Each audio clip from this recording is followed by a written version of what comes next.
I have a topic that I had queued up to ask the chat.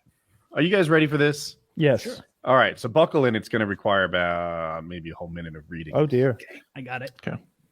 This is from Ask the the True chat, Off sorry? My Chest subreddit. I don't know why I called you the chat. 6 years ago, I switched my wife's cat with a more well-behaved lookalike. So 6 years ago, I swapped my then girlfriend, now wife's cat with a more well-behaved lookalike. She had an all-black cat that was extremely aggressive. It scratched everyone, hissed at everyone, and didn't use its litter box half the time. My wife insisted that we could get it to behave better.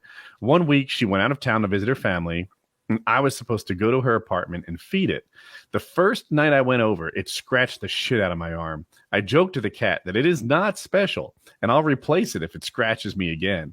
The joke stuck with me until I had thought about it enough that it wasn't a joke. The next morning, I went to the local animal shelter, found an identical cat that was already litter box trained and acclimated to people, but was a little skittish. The old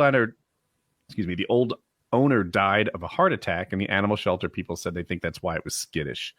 But overall, it was a lot friendlier and better behaved, and the skittishness would help it resemble the original cat. So I adopted it and took it to my wife's apartment, settled it in, and then drove her original cat to an animal shelter a town over. It's been 6 years since then, and we got married 4 years ago. We still have the swapped cat. It answers to the original cat's name, and my wife knows nothing. She loves this cat and brags about how much better behaved it is now. Every time I see it, I feel like a total piece of shit.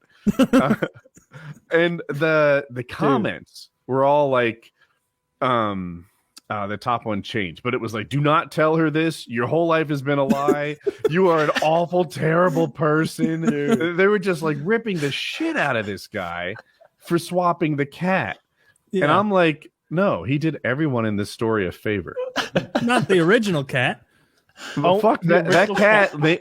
You reap what you sow, cat. kitty fucker. That cat's been dead for 5 years and 11 and a half months. There was an edit where he said he took it to a no-kill shelter, but I prefer to believe it was a kill shelter because cats that are assholes should be killed. This guy is the cool guy fucking week. This cool guy of the week. This story acting like his wife should leave him over this. No, it wasn't a dog. I feel bad for the original cat. All right, so that's because we're dog people. I know. It's because we're dog people.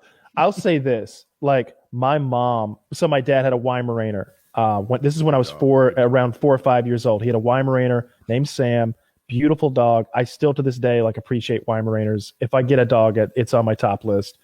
And because my mom felt that she was the one who always had to take care of this dog, and she was tired of that, when my dad was away, she drove the dog off to a dirt road and abandoned it and left it there. And my dad never found it again. Didn't he leave your mom twice? I hope this was one of the reasons.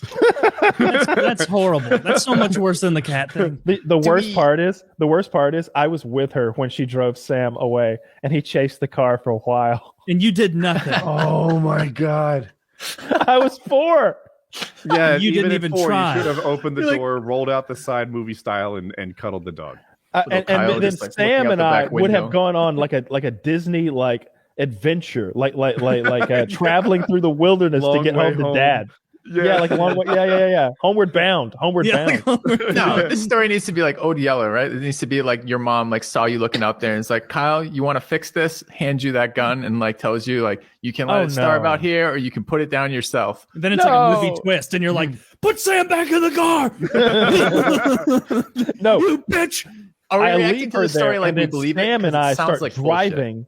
And it becomes like a Thelma and Louise situation where Sam and I have stolen Mom's car and we're running from the police. So that is any of those would have been better than my if you had a goldfish, I could swap it for a goldfish that's just like it. Yeah, right? If you had a dog, no way. Dogs are uniquely identifiable, but cats, especially if they're gone for a week, Yeah, I think it's because we're dog people. I'm not into cats at all. If it's a cute cat, I'll pet it and everything, and I'll have fun with it sitting in my lap. But I wouldn't want to own one. And I remember my girlfriend had this friend. My ex-girlfriend had this friend, and her apartment just smelled like cat piss all the fucking time. And I know how that sort of thing works. I bet this girl had no idea her apartment smelled. She didn't know. And me and my girl would walk in there, and it was like a punch in the face. I remember looking at her and being like, "Why didn't you warn me?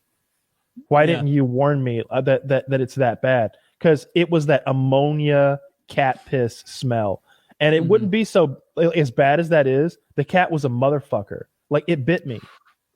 Like and look, I'm a guest at someone's home. I'm not antagonizing their pet. Okay, this isn't when I was 8 years old. I didn't kick a cat. I'm 27 years old or something like that. Like, oh, I see you have a rather large orange cat. What a friendly fellow you were. I didn't know you had a cat. I thought you were just cleaning with 8 gallons of ammonia. And so, like, I go to pet the fucking cat. Maybe some ammonia perfume. Do you wash your laundry with ammonia by chance?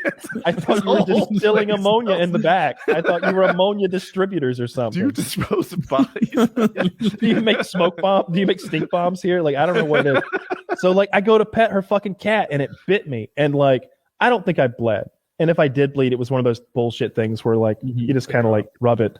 But, like, dude, your animal just bit me. What the fuck? Like, how did this happen? And when you said, like, you tried to befriend the cat, I'm like, that's totally the Kyle I know. And Kyle has befriended every animal that we've ever had. You know, that's what he does. Yeah, I like normal animals. people do that, and most dogs won't attack you for it. But cats can be. I've been to one friend's house ever who had cats, and it didn't smell bad. One ever. Every other person in my life, the second you step in, you're like, there's a cat here.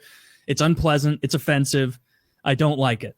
I have a little sympathy for him, too, because, like, a dog can pee on the carpet once, and you clean the carpet, I guess, so that you can convince yourself it's clean, like you got it out, whatever. Yeah. But that doesn't, it's not a lifetime permanent mistake. Something about cat urine and that ammonia, like it is a much tougher task to have a cat without a cat smell than a dog without a dog smell. I'll never have dogs again without, like, hardwood floors, because they're going to piss on that fucking carpet at some point, and I'm not good at training dogs. Or throw up. Oh, or they're gonna throw up, or like take that crazy emergency shit 3 inches away from the hardwood. He's like, you're right. I'm like, why did you stand on the hardwood to get a good footing so you could shit on the carpet more effectively? Like, and he's just looking at me like, I'm so sorry. He's looking at me the same way I would look at you if I had shat in your living room. He's like, that's what's so great about a dog. Kyle in the kennel. A cat could shit in your must, and it would look at you with disdain. Like, yeah, eat it. I don't want to smell it anymore. Hope it makes you sick. Hope it makes you sick. When a